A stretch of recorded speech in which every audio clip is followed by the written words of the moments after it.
বিসমিল্লাহির রহমানির রহিম। সুপ্রিয় খামারি ভাই বোনেরা, আজ এক হৃদয় বিদারক দৃশ্য ধারণ করেছি। আসলে একজন খামারির বুক ফাটা আর্তনাদ, তার সংসারের একমাত্র যে অবলম্বন, যে গরু গাভীগুলো, সেগুলো বর্তমান সময়ের আলোচিত যে একটা বিশেষ প্লান্ট পয়জনিং, বিশেষত নাইট্রেট পয়জনিং এ আক্রান্ত হয়ে তার প্রায় সবগুলো গরুই মারা গিয়েছে। তো এটা খুবই খুবই হতাশা এবং কষ্টের। খামারি একদমই নিঃস্ব হয়ে যাওয়া বলা যায়। তো আমি আমার চ্যানেলের বিভিন্ন সময় বিভিন্ন সচেতনতামূলক চিত্র ধারণ করি এবং সেটা খামারিদের মাঝে প্রচারের একটা ব্যবস্থা করেছি, যাতে তারা আগে থেকেই সচেতন এবং সাবধান হয়ে তাদের গরু গাভীকে লালন পালন করতে পারে। এরকমই একটা করুণ দৃশ্য আমরা আসলে মুখোমুখি হলাম। তো একজন খামারি ভাইয়ের বাড়িতে আমরা উপস্থিত হই এবং সেখানে গিয়ে অলরেডি তার ৪-৫টা গরু আক্রান্ত হয়ে মারা গিয়েছে। অবশিষ্ট ২টা গরু রয়েছে, যার রক্ত পুরোপুরি কালো এবং পানি হয়েছে। আমরা স্ক্রিনে দেখাচ্ছি যে এই নাইট্রেট পয়জনিং হলে সাধারণত রক্তটা কি রকমের হয়। রক্ত আর রক্তবর্ণ হয় থাকে না, এটা পরিপূর্ণ কালো, যেটাকে আলকাতরা কালো বলি, সেটা হয়ে যায়।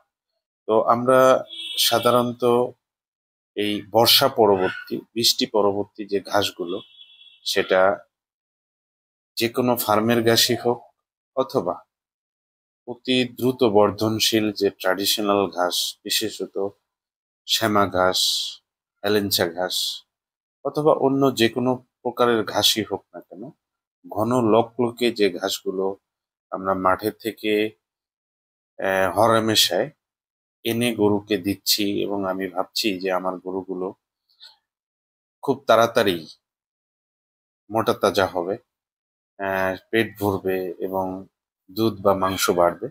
আসলে এই ধারণা থেকে আমরা অনেক আগেই আমার চ্যানেলের মাধ্যমে খামারিদেরকে আমি সচেতন করার চেষ্টা করে চলছি। কিন্তু তারপরেও আমরা প্রায়শই এরকমের হৃদয় বিদারক দৃশ্য সচক্ষে দেখতে হয়। কারণ আজকের যে খামারি ভাইয়ের বাড়িতে আমরা অবস্থান করেছি, আসলে সেই খামারি একেবারেই অসচেতন। সে জানেই না এই রকমের অতি লকলকে ঘাস এনে সরাসরি গরুকে খাওয়ানো যাবে না।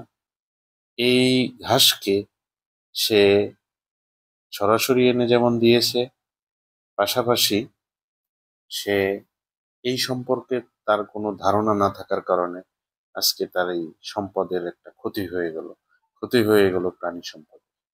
তো আমরা একজনকে দিয়ে হাজার হাজার লক্ষ লক্ষ খামারিকে বোঝাতে চাই যে আপনারা এই জাতীয় ঘাস যদি খাওয়াইতে চান, অবশ্যই একদিন আগে কেটে এনে সেটাকে রোদ্দুরে রেখে একটু শুকনা করে খাওয়াবেন এবং একটু শুকনা খড়ের সাথে মিশিয়ে খাওয়াবেন।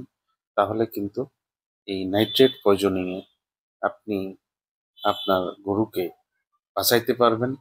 এবং এটা এমনই একটা রোগ যে ডাক্তার ডাকারও আপনি সময় পাবেন না। হঠাৎ করে এই গরুটি রক্ত নষ্ট হয়ে, দূষিত হয়ে, পেট ফুলে মারা যাবে। আপনি ডাক্তার এনেও কিন্তু সমাধান করতে পারবেন না।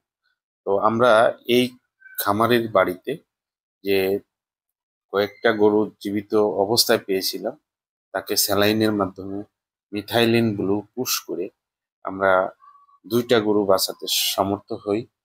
এবং গরু দুটি শেষ অবধি বেঁচে যায়, বাকি গরুগুলো মারা যায়।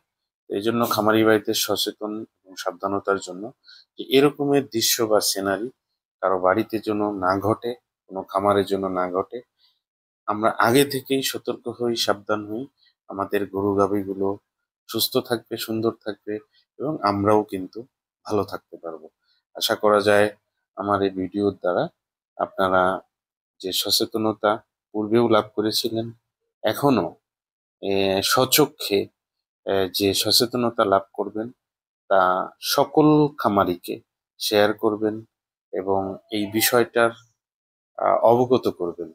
এবং আজকে আপনার এই শেয়ার বা সচেতনতার ফলে আরেকটা খামারি যদি এরকমের নিদারুণ দুর্দশা থেকে তার খামারকে সেভ করতে পারে, সেটাই হবে সব থেকে বড় পাওয়া। কাজেই আসুন আমরা সকলেই সচেতন হই, সাবধান হই, আমাদের প্রাণী সম্পদ ভালো থাকে। আল্লাহ হাফেজ।